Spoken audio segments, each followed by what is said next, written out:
আসসালামু আলাইকুম। কেমন আছেন সবাই?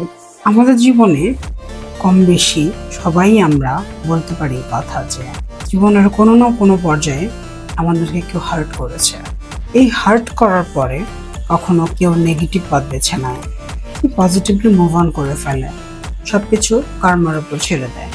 কর্মের বিষয়টাও আমরা সবাই জানি কম বেশি। কর্মা দেখবে ও আমার ক্ষতি করেছে, কর্মের উপর ছেড়ে দিলাম। কিন্তু আজকে এই কার্মা কিংবা রিভেঞ্জ একটু ডিফারেন্ট ওয়েতে রিভেঞ্জ নেওয়াটা শেখাবো আপনাদের। কেউ আপনাকে হার্ট করলে আপনি ছেড়ে দিবেন? এখন মৃত্যুর পরে কেউ অন্যায় করলে সে জাহান্নামে যাবে, এটা আমরা সবাই খুব ভালো করে জানি। দেখা গেল আমিও জাহান্নামে গেলাম, তো আমি কিভাবে দেখবো যে কার্মাটা তার কতটুকু, কিংবা তার আগে আমি মারা গেলাম? তাতেও কিন্তু বোঝার কোনো উপায় নেই যে কার্মাটা কতটুকু কাজ করছে। সো কেউ যদি আপনাকে আঘাত করে, এই আঘাতের বিনিময়ে আপনি কিভাবে রিভেঞ্জ নেবেন, এই রিভেঞ্জ নেওয়াটা আজকে আপনাদেরকে শেখাবো। বেস্ট রিভেঞ্জ কার্মা কিংবা টাইম না। বেস্ট রিভেঞ্জ হচ্ছে যে আপনাকে আঘাত করেছে তাকে পাত্তা না দেয়া।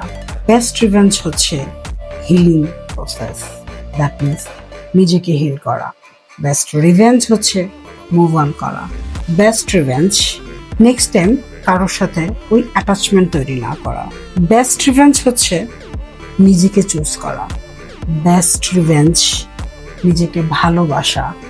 And finally the most important thing, best revenge means you choose peace for yourself. So next time যদি কেউ আঘাত করে, এভাবেই রিভেঞ্জ নিয়ে নেবেন। আমাদের আর কার্মার জন্য ওয়েট করতে হবে না। ভালো থাকবেন সবাই।